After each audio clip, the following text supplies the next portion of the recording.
Good evening, everyone. Welcome to ATP Live Monday. I'm sorry I'm a little bit late today, just coming back from work. All right, we're here now. So welcome to ATP Live Monday.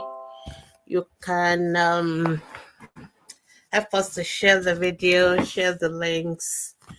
ATP Live is a program where you get to ask any questions that you have about the health of your children, and you can get immediate answers live from a pediatrician. So thank you so much for joining me today. Nigerians, sorry about yesterday. I'll share the video, so whichever platform you're watching now, so that others can join us. And as you're joining questions, if you have any questions about the health of your children, and we'll be able to answer them in the next 60 minutes that we have. So just let me know you are there. Please what do you say now? Put a comment if you are listening to me. Let me know you're there. So I'm also trying to share the video to all our groups, and also try to pin it so that everybody can see and everybody can hear. So just give me a couple of minutes to do that. But welcome, and I hope everybody is recovering from our painful loss yesterday. Today, kind of um, but it's okay. It's all good. You win some, you lose some. It's all good. All right. Thank you. So those of you joining on Instagram, I can see you. Please share your drop your questions, and as I'm sharing the videos, drop your questions. I'm just trying to make sure all our groups have a link to watch. So just give me a couple of minutes to do that. Um, So welcome to ATP Live Monday. ATP Live Monday is brought to you by Ask the Pediatricians Foundation. Ask the Pediatricians Foundation is a nonprofit organization committed to the health and the welfare of all children globally, but especially in sub-Saharan Africa, where most of our children still die from preventable causes. And what we do on this platform is provide health education, health information, um, both online and offline as well. So, welcome everyone to our program. This is one of our programs, and this is ATP Live Monday. And ATP Live Monday is a program where you get to ask your questions live and get an immediate answers from a pediatrician in 60 minutes. Obviously, we can't answer all possible questions, but not to worry. You can always post your questions directly on our Facebook groups from Mondays to Saturdays. So if you have any questions, children health related, go to Ask the Pediatrician Facebook group and you can post your questions there, and you will get answers from our professionals and supported with our moderators. So, but one thing you can be sure of is that any answer you get from our group, they are evidence-based, they are from professional perspective, and you can take them with you to the bank. Yeah. So we are just committed to making sure that no child dies from preventable causes. So we provide health education, health information, and that's what we do. All right, I think I've done all the pinning, and I hope everybody can see me now. So welcome everyone, Instagram people, welcome. I can see you there. Thank you. So if you have any question, please start to drop them. Just a few housekeeping announcement. If you're asking question about your children, Please let's know the age of the child. It's very important for us as pediatricians to know the age of the child that we're dealing with, because we have a huge constituency ranging from 0 to 18 years. So some of our answers are age dependent. So the kind of answers we'll give you for a newborn baby may be different if you are answering the same question for an older child. So we always like to have an idea of the age of the child. If you want to ask questions about my baby is not looking appropriate weight, or baby is not gaining weight, it's been nice for you to tell us the actual figures instead of just my baby is not looking like a 3 month old. I think we prefer if you actually give us facts and figures that we can easily work with. So it's been nice. So if your child has been losing weight, it's been nice to know what the old and the current weight is. So those are just a few things, and try and go straight to the point.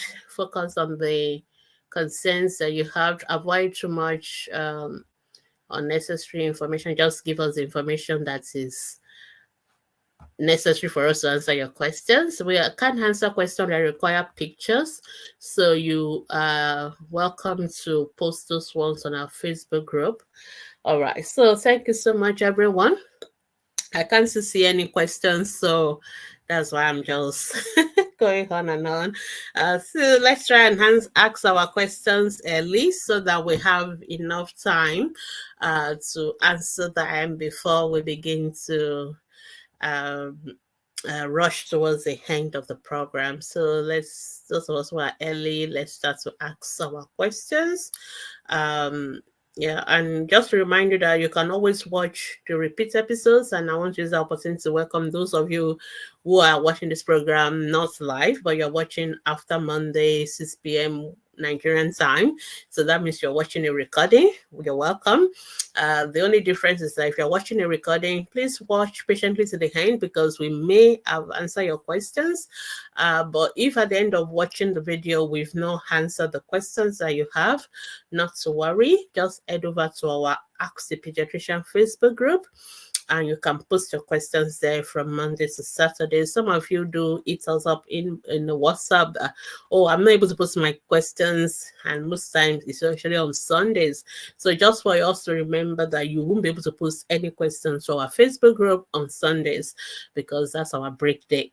All right, but from Monday to Saturday, 24 hours of the day, you can post your questions and we will be there to answer the questions. But Sundays, you have to wait again till Monday. And just to remind you that our group is for health education and information only. It is not an hospital. It does not replace your doctors. It does not replace your nurses, your pediatricians. So for sick children, please always take them to the hospital. If your child is sick, go to the hospital. If your child has an emergency, please do not post on the Facebook group. So I get a lot of questions. My child has taken a particular drug, overdose on AIDS accidentally. That is not a social media question. That is a child has to be in the hospital question. So any concerns that require doctors doing something immediately for the child, please, those have to go straight to the hospitals. There's no point posting them on social media, okay? And if your child is very sick, your child is vomiting, child is, very ill, the child is convulsing, child has had a big fall, is bleeding, that child has to go to the hospital. That is not when you come online to be asking a pediatrician, because we cannot do anything about that online. But if you're just asking about general things, how do I promote my child's health? How do I feed my child? This immunization base, which one should I take? When do I do this? The one, those kind of questions that it's not like an emergency, just general health education information. Yes, you can always post that on our Facebook group. And also some people like to ask us second opinion questions, like, oh, I've been to my doctors and this is what they say about the health of my child, and I want to ask what you think. Or we can't give you a second opinion answers as well. If you have seen a doctor, we're not going to add to what your doctors have said, because obviously your doctors that have seen that child, they know better than those of us that are not seeing your child. So there's no way we can always give up to that. So we don't usually give second opinion. If you want to have a second opinion, you need to book a consultation. We do offer consultation ATP clinics.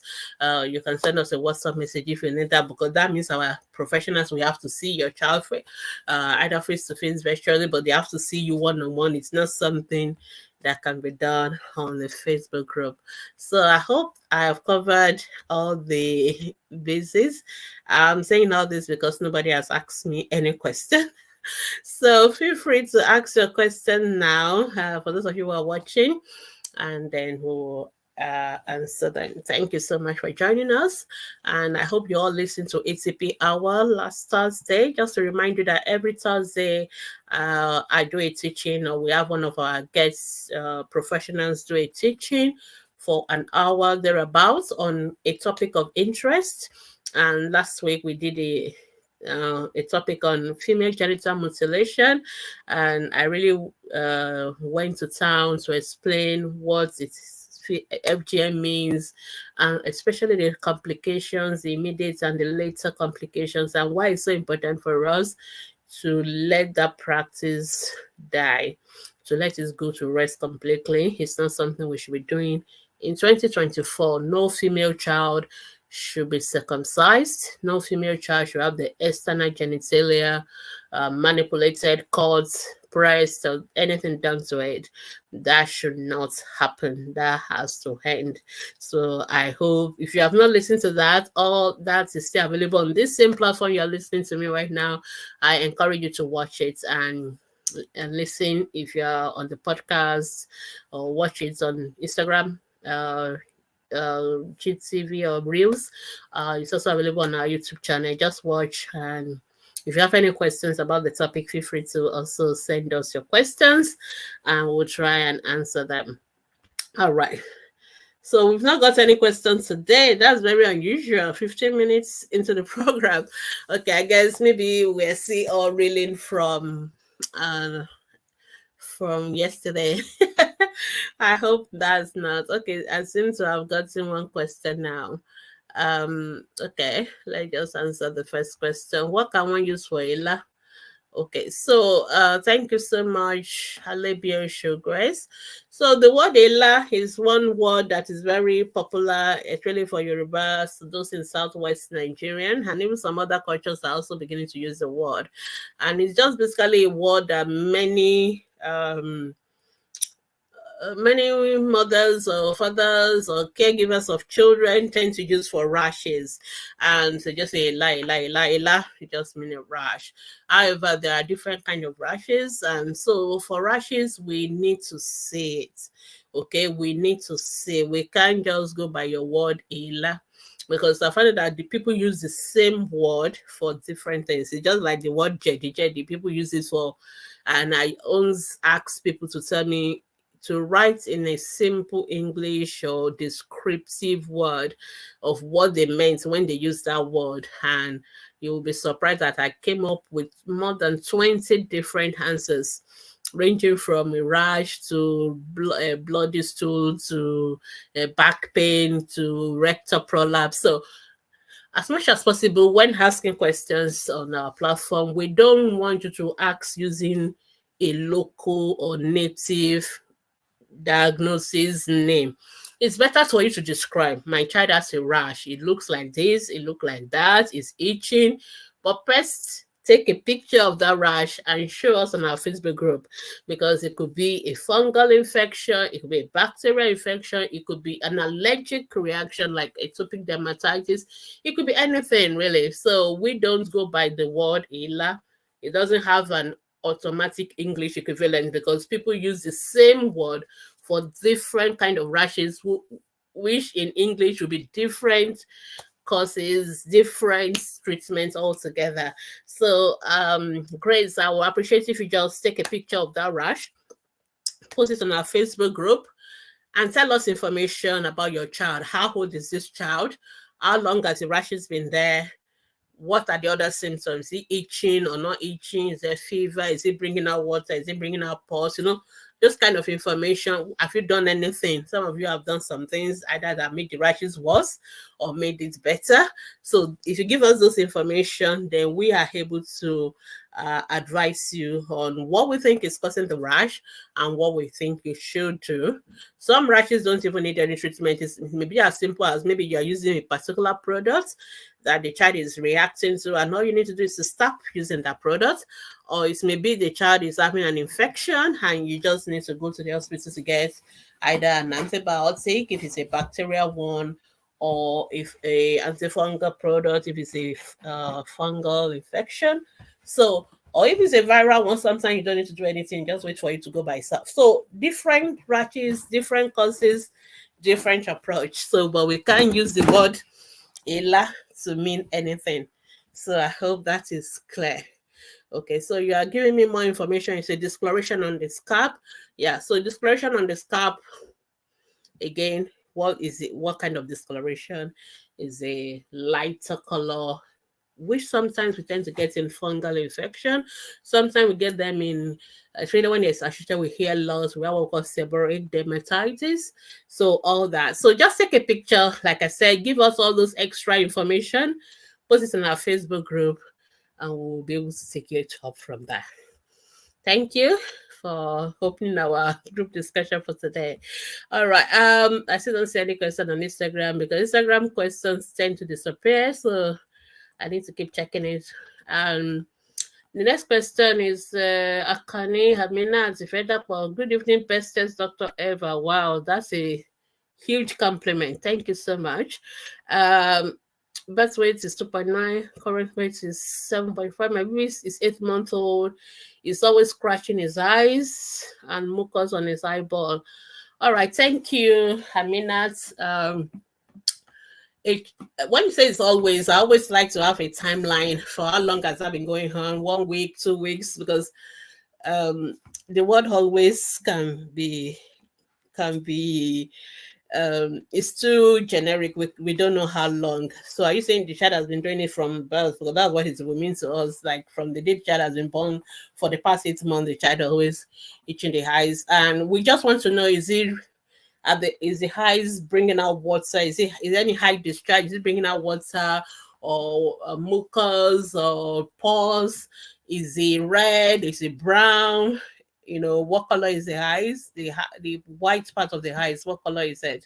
So those are the information we need. But if your child some children itch their eyes, like for example, when they want to go to bed, when they want to sleep, and it's just an habit for them because they want to sleep. You will notice that it's only when the child wants to sleep, they start rubbing their eyes, and once they sleep, they are fine. The rest of the day, when they are fully awake, they are not rubbing their eyes. So that will be an habit thing. But if it's a child who is always rubbing the eyes every time during the day, especially if the eyes is also bringing out like a discharge, or if it is having like brown color or red color, then we're beginning to think of something more. So we begin to think of what we call conjunctivitis. And then if it is always itching and it's been going on for long, we start thinking of what we call allergic conjunctivitis.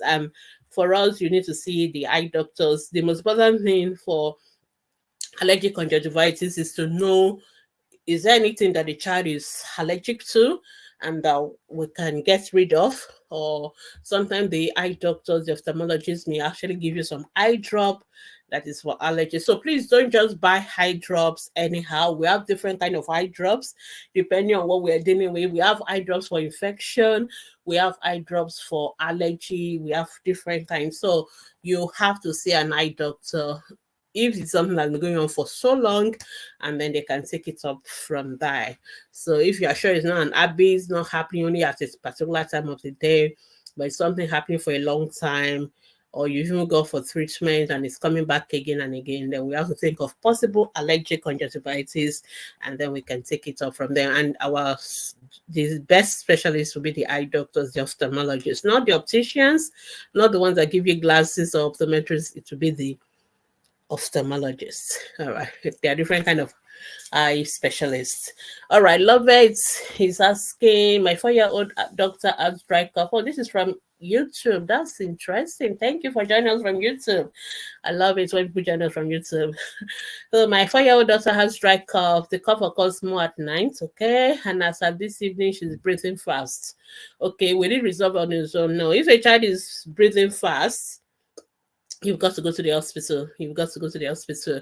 So cough on its own is not even our problem, because cough is a symptom. Cough is just telling us there's something going on, something irritating the airway and all that. So that is what cough is telling us. So we're not really worried about cough. We're worried about what information the cough is telling us.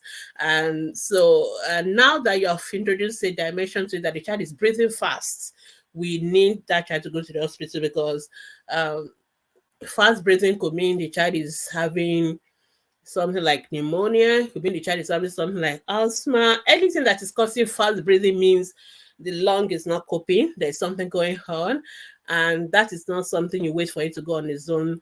Anything that makes a child to breathe fast or not to breathe well is an emergency, actually, and that child has to go to the hospital. So, Lovelace, you have to take your child to the hospital if the child is breathing fast. We need to see that child, and we need to examine the child, and we need to check what is the level of oxygen going on in the blood. Do we need to give this child oxygen? Do we need to open up the airway? What do we need to do, really? So please, as I'm talking to you now, you have to get up and take that child to the hospital. You can't wait until tomorrow. No, you have to go today. It is that important. Fast breathing is always not a good sign. It means there's something going on. That child needs to see a doctor right away. So I hope you will take the child, and then the doctors will tell you what is going on. All right, Johan Nejum Hasakwe.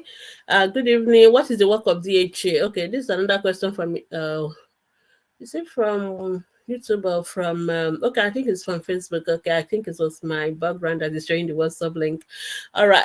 What is the work of DHA? I'm giving it to my baby. So who prescribed the DHA for you to give to your baby? So as much as possible, let's not give children drugs that you don't know, because you're already giving your child something and you don't know why. I find that more disturbing for me, because you are giving something and you don't even know why you're giving it. So that is wrong. For everything you give to your child, you must have a reason. You must know why you're giving it. Most of the time, it has to be something a doctor or a health professional has prescribed. Otherwise, there's no basis whatsoever for giving your child any medication. The only thing you need to give your child is food, and there's no reason to give your child any drugs for absolutely any reason that has not been prescribed by a doctor, except for what we call over-the-counter drugs. So your child has fever, you give paracetamol. Your child, we recommend you deworm them every 6 months. You can deworm. You know why you are giving the child a particular drug. So please don't give drugs. So DHA is a form of essential fatty acid, and it's important for brain development and all that. You don't need to give DHA as a drug. Your child needs to eat it in the food. Okay, so if you're breastfeeding for the first 6 months, your baby is going to get DHA from breast milk. Other sources of DHA, when your child starts complementary feeding, will be things like eggs, things like fish, seafood, fish oils. So mostly seafood generally. Most of those food has a lot of DHA in them. Tuna, salmon, all those kind of fish. So that is how your children, even some milk, if you are giving your child what we call follow-up milk that are specially formulated, not just the natural, not just your usual cow milk. If you are giving your child any of those milk, some of them already have DHA added to them, so you can also give DHA fortified milk. So otherwise, there's no need for you to give your child drugs. That some people say DHA as drugs.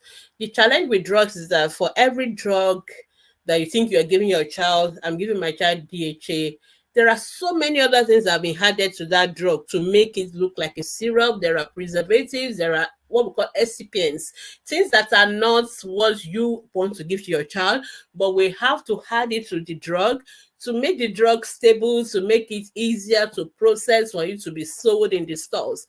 you are giving all that to your children, and not everybody is very careful. Some of those things, some children could be allergic to them. Some of them, there's a level, minimum level that must be in them before a child can use them. And if you are dealing with some unscrupulous drug manufacturers, you may be giving your child more than what you think you're giving. So as much as possible, for me as a pediatrician, my recommendation for you is let your child eat anything they need. Okay, they need vitamins, let them eat their vitamins. They don't need to buy multivitamin drugs unless the vitamin has become so low and we need to quickly get it up to the level. Okay, they need iron for blood formation. Let them eat food that are rich in iron, unless the iron has gone to so low level that we have to give it. As much as possible, we don't want children taking drugs unless they absolutely need it. So I'm not too sure why your child is taking DHA, because you didn't tell us why it was prescribed, but it's not something that your child needs to take if the child doesn't have any issues whatsoever that make the doctor think I should give DHA. And some people give it to children who have brain issues. Maybe they've had brain injury and they're just trying to make sure that we optimize whatever part of the brain is remaining. There's not much of evidence that it does much, but I think people just want to, like, let's just make sure that at least the rest of the brain doesn't have any other deficits or deficiency. But even then, the most important thing is for people to eat food that is rich in DHA rather than take drugs for DHA. I hope that is helpful. All right, I still don't have any question on Instagram, so I continue with Facebook. Shitsu Okpayemi, what can I use for injection abscess? Okay, do you mean injection abscess? So who has injection abscess, you or a baby?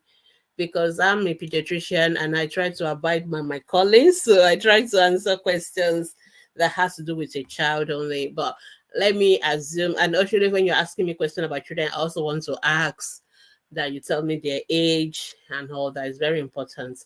So let me assume, Shitsu, that you're asking me about a child. Number one, we don't want children to even be having injections, okay?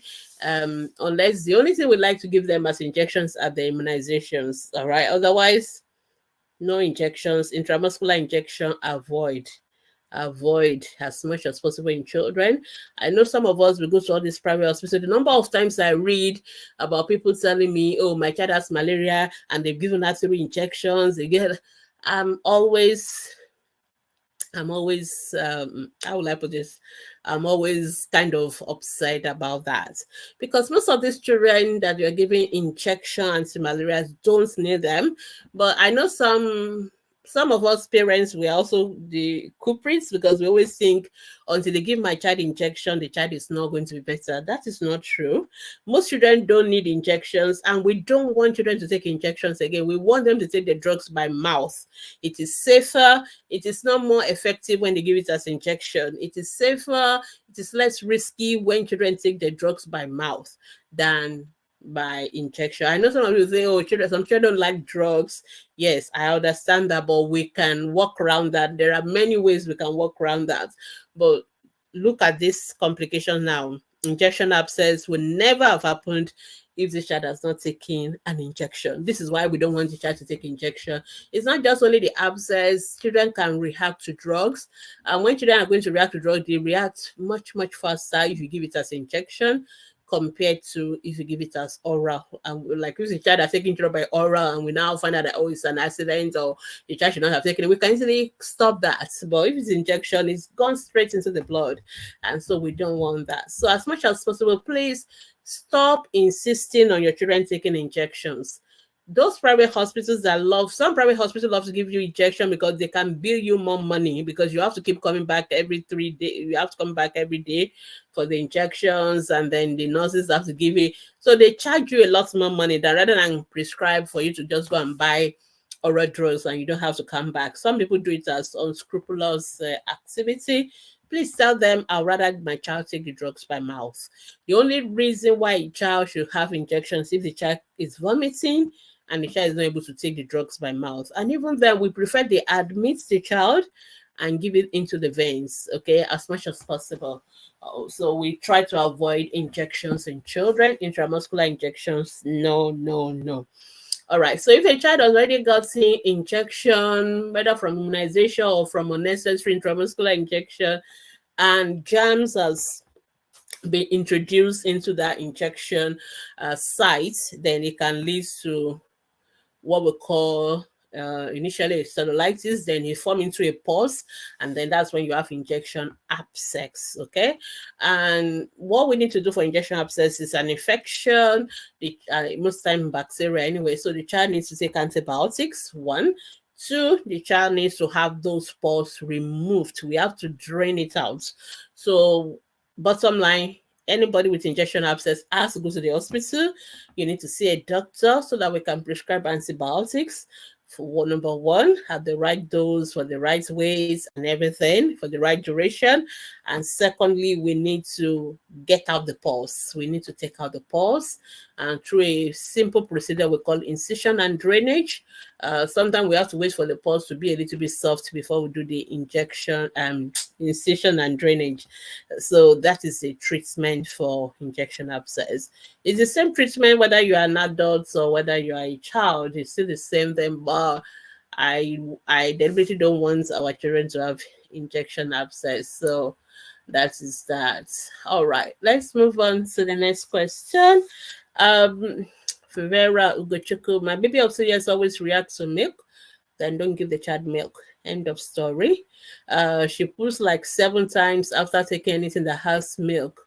My question is, can she do without milk as a toddler? The question I want to ask you is that when your baby was on breast milk, was your child reacting to milk? And what you've told me as reacting to milk is not a definition of reaction. So the fact that your child passed stools after taking milk is not what we classify as a reaction to milk. That is not a definition of a reaction. Reaction means the child start breaking out with rashes, and you have all these there's this what we call wheals and purples that like swelling all over the body and all that. Those are the kind of things we call reaction. What you are describing sounds more like intolerance, but even then, what kind of stool? Is it watery stool? Is it normal stool? So just because the child passed stool after taking milk does not necessarily mean the child is allergic to milk or the child is reacting to milk. That's not a definition of a reaction. Okay, and most children will pass stools anyway after taking a particular after eating. Is a normal reflex. But you say 7 times. 7 times definitely could be a lot, but then the question is, what kind of stool? Is it normal stool? Is it watery stool? Then the second question is, how much of milk are you even putting in this pap? What kind of milk are you giving? So there are lots of questions we need to ask you. And then what's how often are you giving them milk? Because some of us will overdose this children on this milk. Then the question is that when your child was on breast milk, was your child also doing the same? Because those are the things that will help us to know whether the milk is an issue. And then we have different kind of milk. We have the dairy, we have the non-dairy milk, like the plant-based milk, like almond milk, like soya milk. So you may want to try non-dairy milk, and you maybe find that the child is fine. Your child still need milk. Most children will need milk.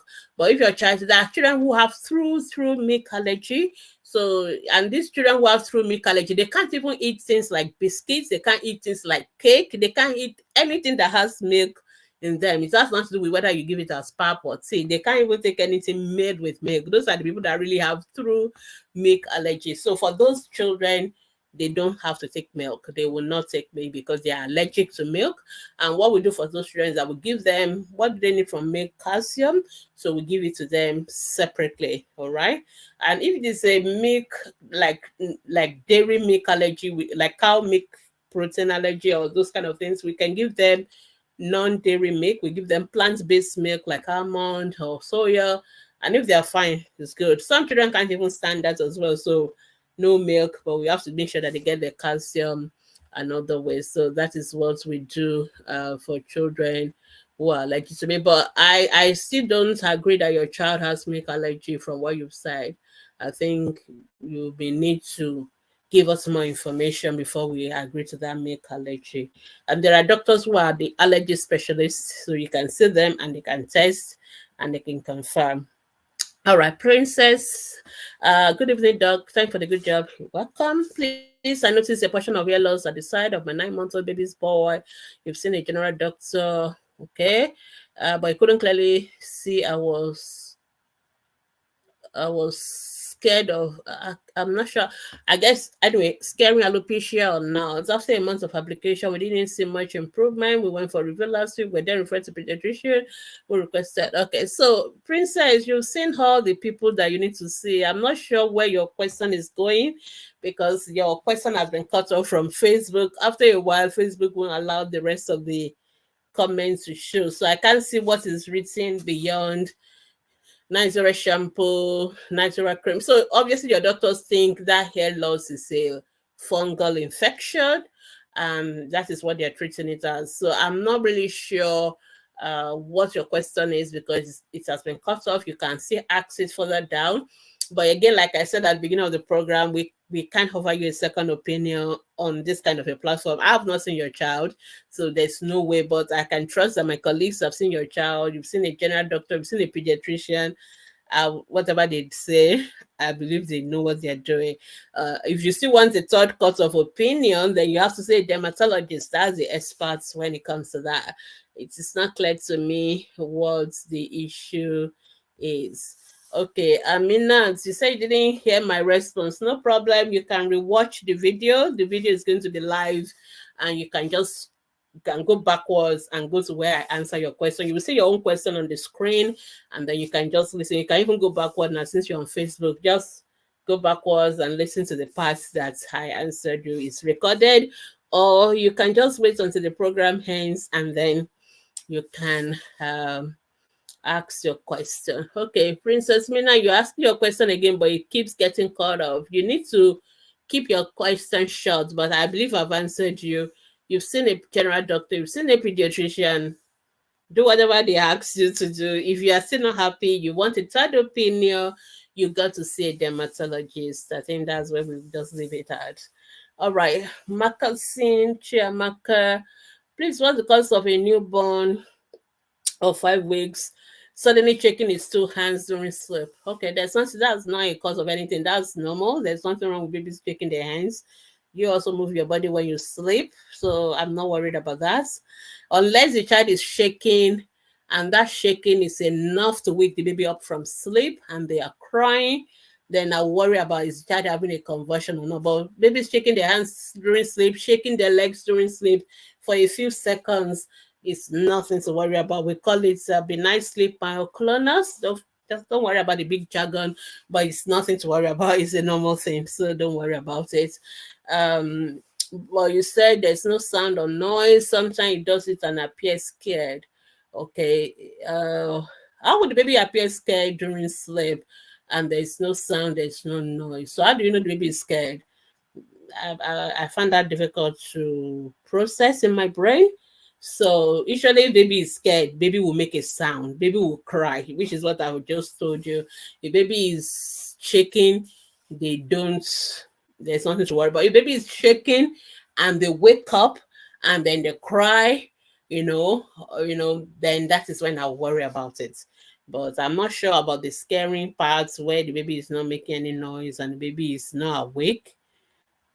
That sounds very, very, very suspicious. So that's that. Okay. I mean, you are the one that asked about the injection abscess. 4-year-old child. You have to go to the hospital. The child will need antibiotics. The child will need the pus removed. That is the treatment for injection abscess. But I'm giving you a more detailed answer. So you need to go back and listen to that because I also talk about the fact that your 4-year-old should not have gotten any intramuscular injection in the first instance. Please always say no to intramuscular injections. Most of us pediatricians don't like it, but I know some general doctors do it a lot, especially in Nigeria, and it's all this anti-malaria. Please, they are unnecessary. If your child is able to take food, your child is able to take water, your child should take oral drugs. There's no advantage to giving them any of these unnecessary injections. You're just going to end up having all these dealing with abscess, and the child has to go back to the hospital, has to get another course of antibiotics, has to go for a procedure where they have to bring out the pus. All this is completely avoidable. So that is what we asked. Okay. Sami Habimba, please, what the breast drugs for cough? There is no drug for cough. Okay, cough is a symptom. Cough tells us there's something irritating the airway, and the body is trying to actually get rid of whatever is irritating the airway. So the question we ask about cough is not how to give any drug for cough. It is, why is this child coughing? Okay, that is the question the pediatrician wants to know. Why is this child coughing? Is this child coughing from a viral infection, which could be bronchiolitis or any of those ones? Is this child coughing from a pneumonia, which is a respiratory infection in the lungs due to bacteria or maybe other germs?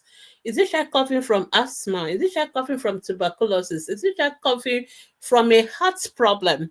So the issue is that many of us mothers, we focus on the symptoms, we don't focus on the underlying diagnosis. So there are like maybe 20s or 50 causes of cough. When you're in medical school, that's the kind of question they will ask you. Child is coughing, 50 differential diagnoses. What are the possible reasons?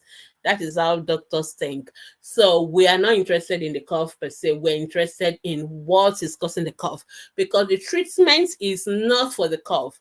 So it is not cough syrup. The treatment is what is making this child to cough. So this kind of question, if I want to answer it the way you've asked it, the answer is no. And there's nothing like best drug. There's nothing like best drug for anything. Okay? The question is, what is the problem here? The best drug is what will treat the underlying cause of that problem. And knowing that there are many possible things that will cause the problem, then you want to focus on what is causing it. And some may even be as simple as not doing anything. Maybe, for example, if your child coughs when you spray perfumes, or they're exposed to the generator fumes, or somebody smoking in the house, the solution is as simple as getting rid of, making sure nobody smoke, making sure nobody is, their room is far away from the generator or wherever, house. That's all. And then the cough will stop. So it's not everything that you have to give drugs for. There's no drug, and as much as possible, we are not interested in drugs. As much as possible, we want to know why, and then the why will determine what we do. So please, for children, because even though you've not specified whether you're asking for children or for adults, but this is a pediatrician program, so I'm assuming everybody asking questions, asking about a child. So for children, we don't even want you giving them cough syrup. Okay, most of us mothers, only my child is coughing, I've given this cough syrup, I've given that cough syrup. That's not the right thing to do. The right thing to do is not to give cough syrup. And even for babies who cannot talk, less than 2, we don't want to give them cough syrup at all, because sometimes you give them cough syrup, you actually suppress the cough.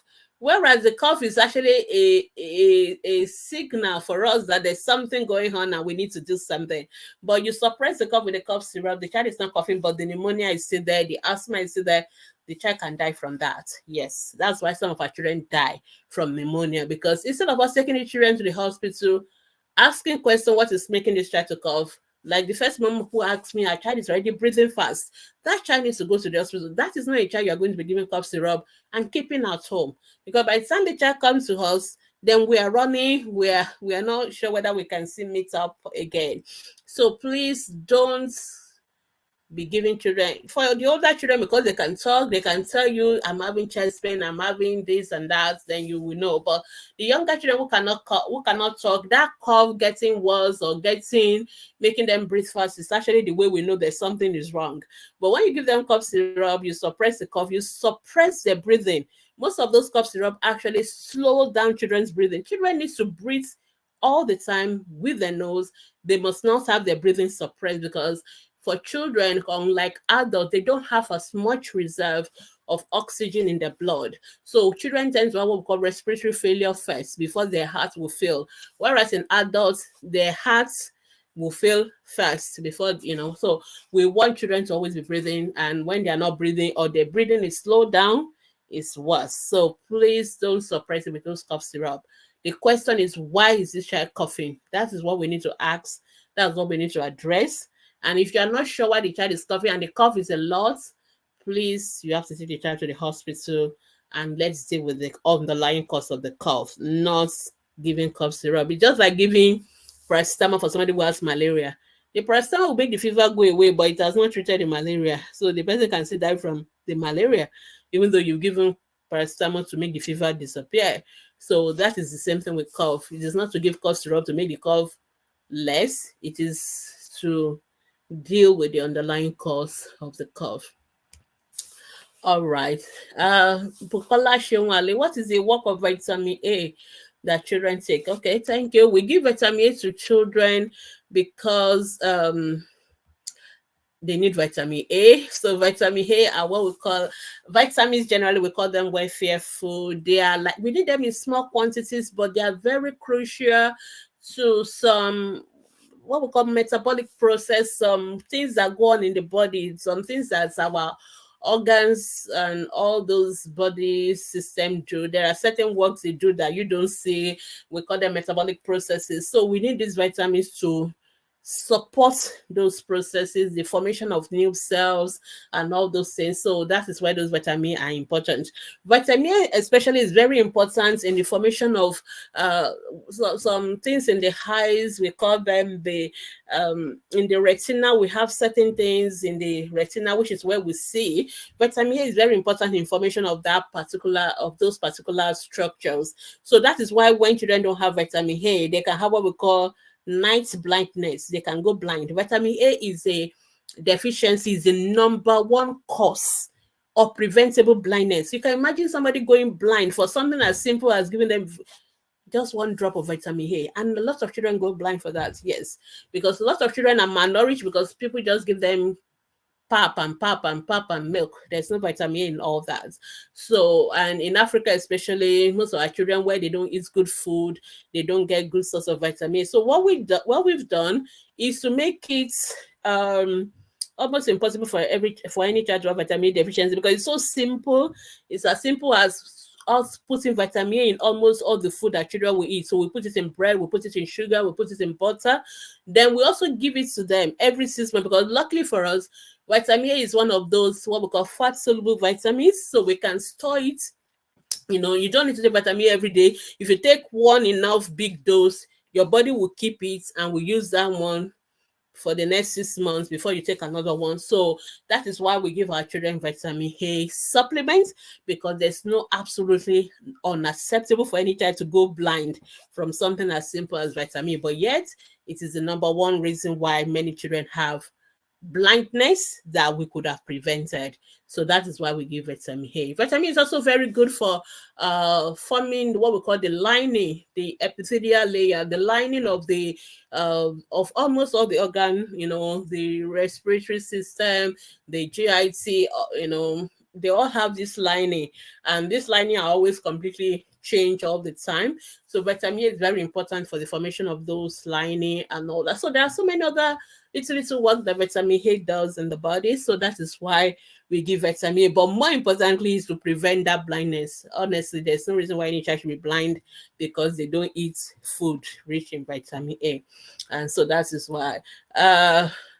You can always go back to the hospital for your vitamin A.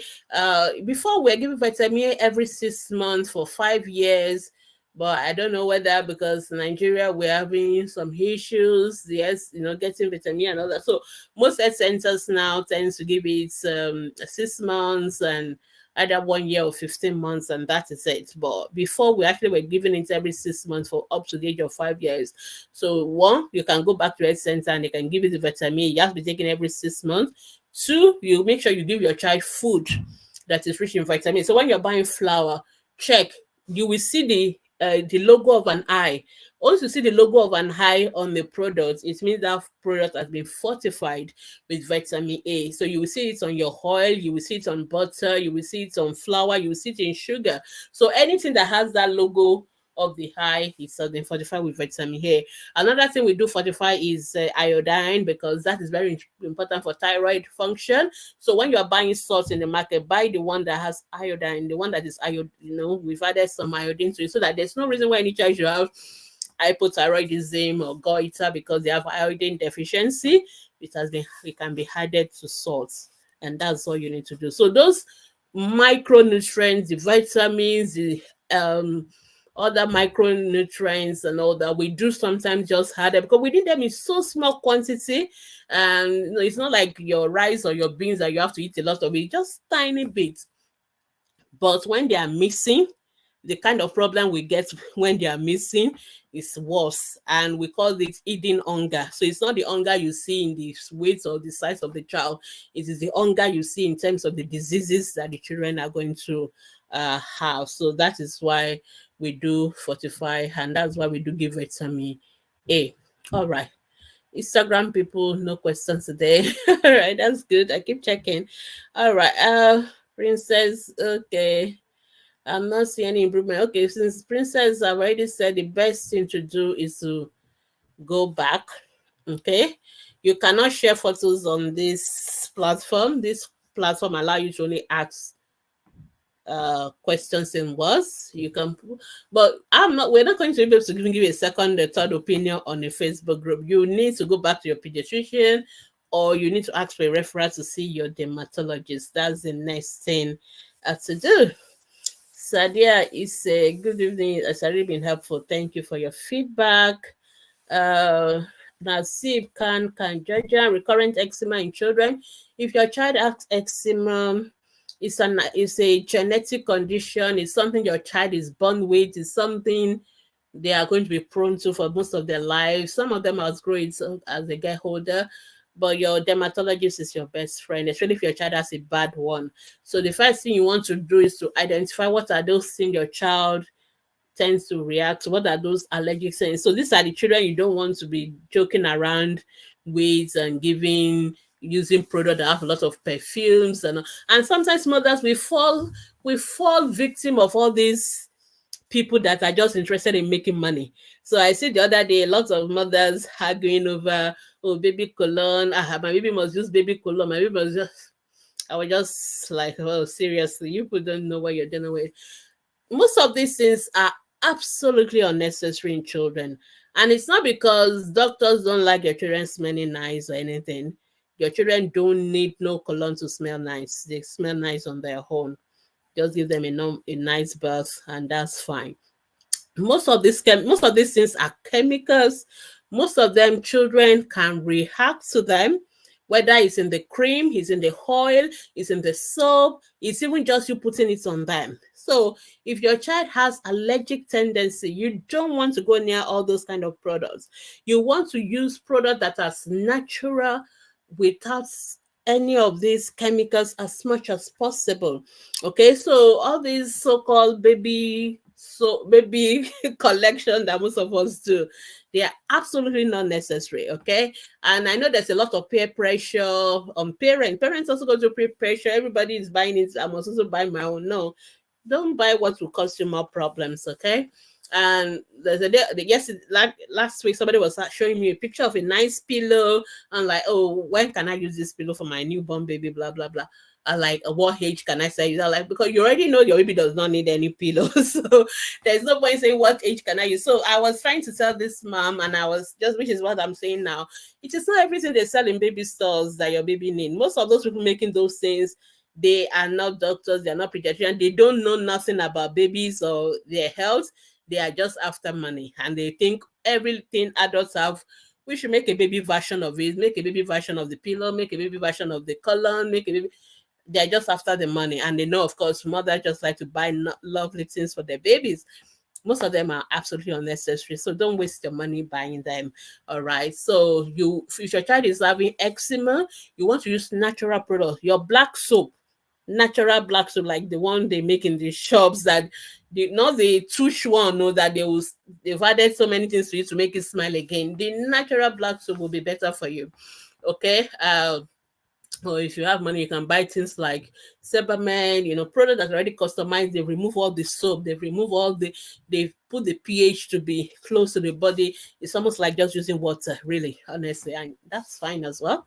You want to use product like Vaseline Blue Sea without perfume. You want to use things like your shea butter, the natural one, not the one they've made in the store that they've added perfume to it again. So you want to use you want to avoid anything. You want to avoid sponges that you have to scratch the baby. You want to use so whether you just dab the baby's body, you don't want to use all these arch sponges and all that. You want to keep the nails short because they tend to itch a lot. And now sometimes your pediatrician may prescribe some antihistamine, something to make baby less itchy at night and all that. But sometimes you have to see your dermatologist. We don't have a cure. That's the honest truth. I know parents don't like to hear that, but we don't have a cure for everything. Some things you live with it, you accept it and live with it and accept that there's nothing I can do about this. And that's the honest truth. The reason why I'm saying that, even though I know some of people are like, why is the pediatrician saying that? That means people won't be coming to the hospital. The reason why I'm saying that, there's no point running from pillar to post looking for what is not lost. There is no cure for eczema. We don't have anything that will make it go away permanently. It is something intrinsic to the child. It's allergic tendency, just like there's no cure for asthma. These things are parts and parcel of the person. We can only manage. So we try to reduce the symptoms as much as possible, which is what I've been saying. Don't use this, don't use that, use something this, something that. It's just management. Even when you do all these things, some children will say have period of flares. Then they will say a period when things are calm. They will say a period when things go up. So that is why your dermatologist is there. When things are going too bad, we can do some things, give some steroid, do some like quick intervention, and then when things are calm, we keep watching. Good news, some children do outgrow them and they stop. Some still have that sensitive skin all their life, even as adults, So it is just what it is. So it is not every condition that we can cure, but we can definitely manage all of them. All right, thank you so much. My 3 weeks baby is having catarrh. What will I use? What will you, I don't know, what will you do? What will I do? Anyway, you don't need to do anything. Most cough and catarrh in babies are due to viruses. The most important thing is to keep baby away from people who are coughing, who are having colds, because babies get it from people, not from. Yeah, so that's how they get it. The treatment for cough and catarrh is not to keep the baby hot, because that's what you're implying, that the heat is too much, because you think that if a baby is having cough and catarrh, then you have to overdress them. It is not the heat, it's not the cold, it is a virus. It is from all the people that are coming to greet your baby that are coughing and sneezing and releasing the virus to the baby. So the best thing to do is to protect the baby, breastfeed your baby, so that your baby also can have some ability to fight. We are all exposed to these germs, but we're not having them because our body is fighting them. But for newborn babies, that ability is still not yet, is still developing in them. So you have to keep babies away. I don't understand why we all need to go and greet a newborn baby. We greet the mother, but not the baby. Baby doesn't need no visitor. So keep the baby away from people. Culture. Everybody wants to kiss the new baby. Everybody wants to carry the new baby. Absolutely unnecessary. Everybody is dropping their germs. It's not disturbing them, but it's going to disturb the baby. So keep the baby away from people, especially those who have cough and catarrh. Make sure you wash your hands. Make sure your baby is on exclusive breastfeeding. Okay, and keep away from smoke, fumes, spraying your room, all those things. We just keep away from them. Those are things that's making the child to have all these things. And luckily, most of the time they run their course and then they stop, and that's it. All right. Good day. What is called some best treatment for cradle cap? So cradle cap it's a form of what we call seborrheic dermatitis. You have this thing like dandruff, in the head of the baby. So what you need to do is make sure you wash your baby's hair daily with age appropriate hair shampoo. Wash it every day. Don't use soap, bath soap. Use liquid shampoo, and then you comb it out. You comb out the flakes gently. Just comb it out. That's all you need to do. You can for use like oil, like olive oil, coconut oil overnight, just to soak the flakes. Then you wash it with hair shampoo in the morning, and then you gently comb it all out. That's all you need to do. It's no big deal, and most of the time the children will be fine. Some people have very bad ones, so you need to see a pediatrician, and we can give something like nice oral shampoo and all that. But very rarely do we need to do that. Most of the time, the children have fine. Okay, what's best treatment for heat rashes? Prevent the heat rashes. So heat rashes mean the child have rashes due to a lot of heat. So keep your house cool, give the baby a bath, make sure there's a lot of ventilation, use your fan, use your AC. Children should use all those things. There's no law that say, oh, newborn baby should not live in a room that have AC or that have fan. All those things are myths and beliefs by you mothers. There's no law that said that. So make sure the room is cool, the room is well ventilated. That's all. And the heat rashes will disappear. Once the cause of the rash is gone, the rashes will go away. It's as simple as that. Some people, sometimes you can use your heat rash powder just to, do it. But the most important thing is to get rid of the heat, and the heat rashes will follow. All right. Is there any treatment for umbilical hernia apart from surgery? There's none. Sometimes we wait for it to go away by itself, but if it's not going by itself, the only solution is surgery. So if your child is still having umbilical hernia as 1 year, 2 months, sometimes depending on how big it is, if it is small, we don't bother, we leave it up to 5 years. But if it is big and it's causing problem, it's causing the child is having obstruction symptoms, then the solution is surgery. There's no other solution. Don't tie anything, don't press anything, don't put coin, all those things. It's not true. They don't work. The solution is surgery. If you don't want surgery, then you leave it alone. I've answered your question, Ada Habakata. I already answered it. Amadi, someone said I should use sardine, the oil, and honey to make pap for my 5 months old. Your 5 months old baby should be on breast milk only. No pap, no sardine, nothing. Breast milk only. Even if you are not doing breast milk only, breast milk and formula only until your baby is 6 months old. When your baby is 6 months old, you can start complementary feeding. And don't ever give honey to a baby less than 1 year. Don't ever do that. You're going to introduce that to what we call infant botulism. It's a fatal disease. It can kill the child. So don't do that. Please don't stop listening to the people you are listening to. Like I always put it on our Facebook group, everybody is not qualified to advise you when it comes to the health of your child. Just like you don't go to a mechanic to get an advice on your clothes, or you don't go to a barber to get an advice on how to fix your car. I mean, we don't do that for things that are not even of importance. You can get a new car, you can get a new clothes, but your children's health is much more important than all those things, and you can't get a new baby if anything happens to your child. So don't be taking advice from anybody. And of course, it's Africa culture. Everybody gives advice unsolicited, so it's okay. But please, you are the one that has to be wise. Like this person who is asking you to go and use honey for your 5-month-old, the person think is doing you a wall of good or is giving you a good advice. That person is giving you an advice that can kill a child. That is the truth. So please stop listening to people who are not qualified to advise you on the health of your children. And it is not every advice people give to you that you have to take. So please don't listen to that person ever again. And I'm very serious about that, because I don't like to go to the extreme sometimes when I give advice, but sometimes when I see this kind of advice, I have to say that, because we say no honey in a child less than a year old. That is infant botulism. That's a fatal disease. Their body cannot handle it at that time. So please give your baby only breast milk and formula till your baby is 6 months old. From 6 months old, you start complementary feeding. If you want to know more about complementary feeding, please go to our Facebook group. We have a whole guide section. We have lots of videos for you to watch on how to go about complementary feeding, what to give, what not to give.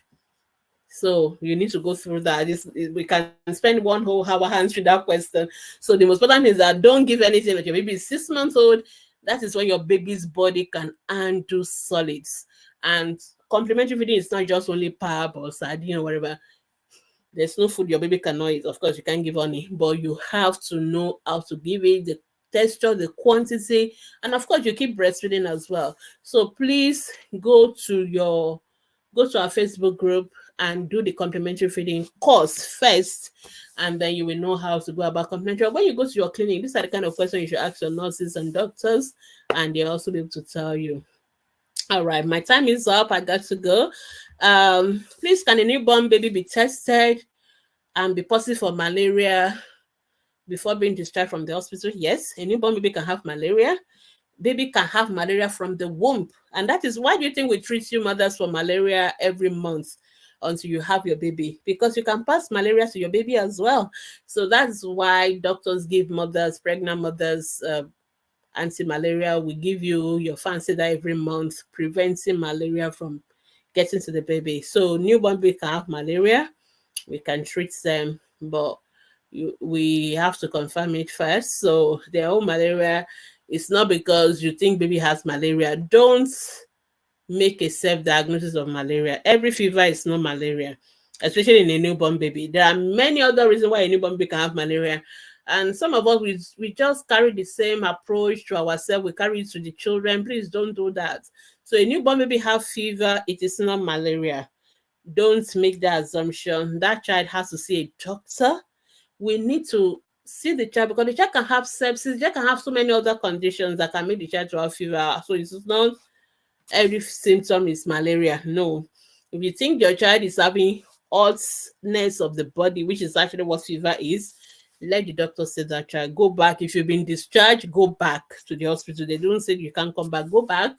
We need to do a blood test. And if you're in one of those hospitals where they don't do blood tests and all that, and they just make assumption, they it's fever, it's malaria, blah blah. No, please take your child to a general hospital, go to a teaching hospital, go to a government hospital. In government hospital, we have nothing to lose or gain whether you do blood tests. So people tend to do the right things as much as possible. And I know it's not everywhere, but as much as possible, doctors in government hospitals are not after your money.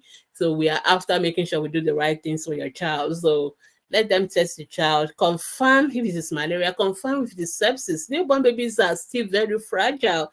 They are not people to be experimented with at all. In fact, for me, I don't want any doctor treating a newborn baby apart from a pediatrician. So a newborn baby has to be seen by a pediatrician because it's not every doctor that can manage a newborn baby. That is the truth.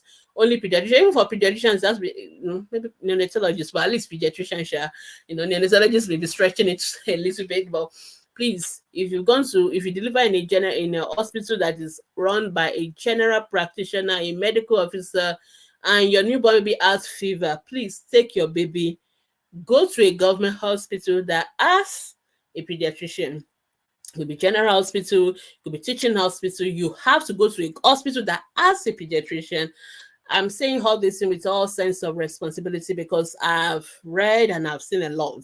And newborn babies are very fragile. Things can just happen.